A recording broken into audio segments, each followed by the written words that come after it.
Hello friends, പുതിയൊരു വീഡിയോയിലേക്ക് എല്ലാവർക്കും സ്വാഗതം. എല്ലാവർക്കും പ്രിയപ്പെട്ട ഒരു പഴംപൊരി ഇന്ന് നമുക്ക് തയ്യാറാക്കിയെടുക്കാം.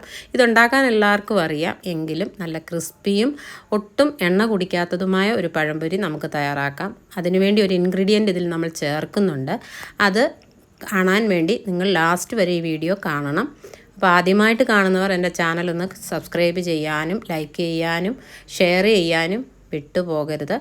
അപ്പോൾ നമ്മൾ എടുത്തിരിക്കുന്ന ഏത്തയ്ക്ക നമ്മൾ 2 പീസാക്കി കട്ട് ചെയ്തെടുക്കുന്നുണ്ട്. ഇനി ഒരു ബാറ്റർ തയ്യാറാക്കി എടുക്കാം.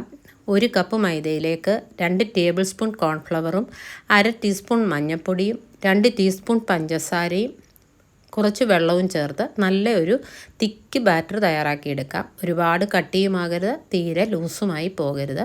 നമ്മൾ ചേർക്കുന്ന ഇൻഗ്രീഡിയൻ്റ് എന്താണെന്ന് വെച്ചാൽ ഒരല്പം നാരങ്ങ നീരിലേക്ക് 1 നുള്ളു സോഡാപ്പൊടി. ഇത് ചേർത്ത് കൊടുത്താൽ ഒരല്പം പോലും എണ്ണ നമ്മുടെ പഴംപൊരിയിൽ പിടിക്കത്തില്ല. ഇനി ഒരല്പം ജീരകം ചേർത്ത് കൊടുക്കുന്നുണ്ട്. വേണമെങ്കിൽ കറുത്ത എള്ളും ചേർത്ത് കൊടുക്കാം. ഇതിന് തിളച്ചെണ്ണയിലിട്ട് വറുത്തെടുത്താൽ മതിയാകും. പുതിയൊരു വീഡിയോയുമായി വീണ്ടും കാണാം. അതുവരെയും ബൈ.